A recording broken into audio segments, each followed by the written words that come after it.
ပြောဆရာရှိပါတယ်ဒီနေ့မှာ day on why တမမှာ day on why ဆိုပြီးတော့မကြည့်ကြပါဦး day ဆိုရင် day ကိုကြားရလို့ရ day လို့မှတ်ချက်ပါနော် ဘာကိုကြားရလို့ရဘာကိုမှတ်ချက်ကြပေါ့နော်ဟဲ့နေနော်ဒီနေ့တာပွဲရှိမလား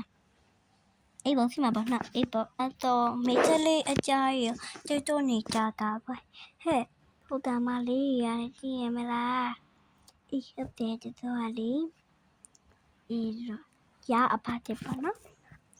အေးတော့အဲ့ဒါလေးတာလည်းမတော်နောက်တော့တာမတော်နော်အေးလို့ဟုတ်ပါဟာနောက်တော့တာမတော်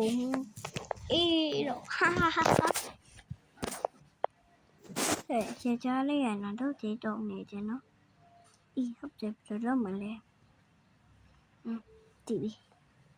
ဗီတော့အေးပြရတယ်တော့အေးအစင်မဖိုးထားစားလာအဲ့လိုဆိုရင်အေးဟုတ်တယ်အဲ့ဒါတာဟုတ်တယ်ဟဲ့ဟုတ်တယ်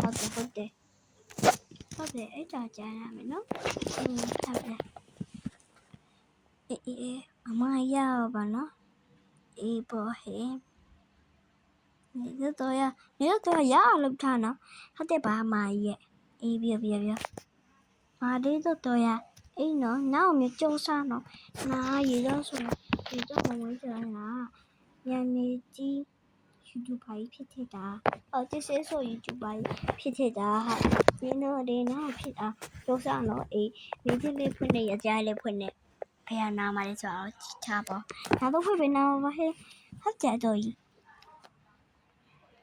Winner is a အပန်းနေမှာပဲစကြည့်ရတော့